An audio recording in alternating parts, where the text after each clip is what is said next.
BNP নেতা ইশরাক হোসেন ঢাকা দক্ষিণ city কর্পোরেশনের মেয়র হিসেবে শপথ গ্রহণ করতে না পেরে নিজের দখল করা টেলিভিশন চ্যানেল বাংলা ভিশন নিয়ে প্রোপাগান্ডা ছড়াচ্ছেন বলে অভিযোগ করেছেন যুব ও ক্রীড়া এবং স্থানীয় সরকার, পল্লী উন্নয়ন ও সমবায় মন্ত্রণালয়ের উপদেষ্টা আসিফ মাহমুদ সজীব ভুঁইয়া।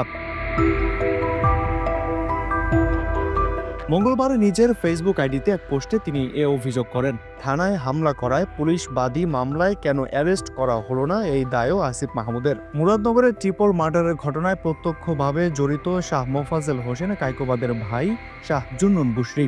এমনকি এই ঘটনা ঘটার পর তাকে সোশ্যাল মিডিয়ায় উল্লাসে মেতে উঠতে দেখা যায়। সেখানেও আমার নাম জড়ানো হলো, অথচ গত 3 মাস ধরে আমি বা আমার পরিবারের কেউই এলাকায় যাই না। ভিকটিম প্রথম দিকের কোনো সাক্ষাৎকারেই আমাদের কথা বলেনি। কায়কোবাদ সাহেবের লোকেরা তাকে কনভিন্স করে 1 মাস পর এসব বলাচ্ছে। এদিকে কোর্টের মারপ্যাচে এবং সরকারি সিদ্ধান্তে মেয়াদ শেষ হবার পরও মেয়র হতে না পেরে ইশরাক ভাইও কায়কোবাদ সাহেবের সাথে জোট বেঁধে তার দখলকৃত টিভি দিয়ে এসব প্রোপাগান্ডা ছড়ানোতে নেমেছে। সেখানে জুলাই গণঅভ্যুত্থানে হত্যা মামলার এক আসামিকে নিয়ে এসে ভিকটিম হিসেবে উপস্থাপন করা হচ্ছে। এই মাফিয়া সন্ত্রাসী এস্টাবলিশমেন্টের কাছে আমরা অসহায়। মুরাদনগরে আমি এমপি ইলেকশন করতে পারি, এই এক অজানা ভয়ে বেপরোয়া হয়ে উঠেছে কায়কোবাদ পরিবার। দীর্ঘদিন ধরে নিপীড়িত এলাকার মানুষকে সন্ত্রাস চাঁদাবাজি থেকে মুক্তি দিতে চেয়েছি।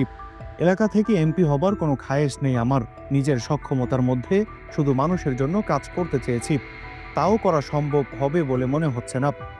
মাফিয়াদের জয় জয়কারী চলুক, কিন্তু তা করতে গিয়ে একজন মধ্যবিত্ত পরিবারের সন্তান মহা ক্ষমতাশীলদের শত্রু বানিয়েছে। মিডিয়া দখলে থাকলে কি না করা যায়। থানা ভাঙচুর করা, জুলাইয়ের হত্যার আসামিরা মার্ডার করে উল্লাসীরা এখন ভিকটিম, আর Asif Mahmud villain. Mahadi Hasan BN, people voice television, Dhaka.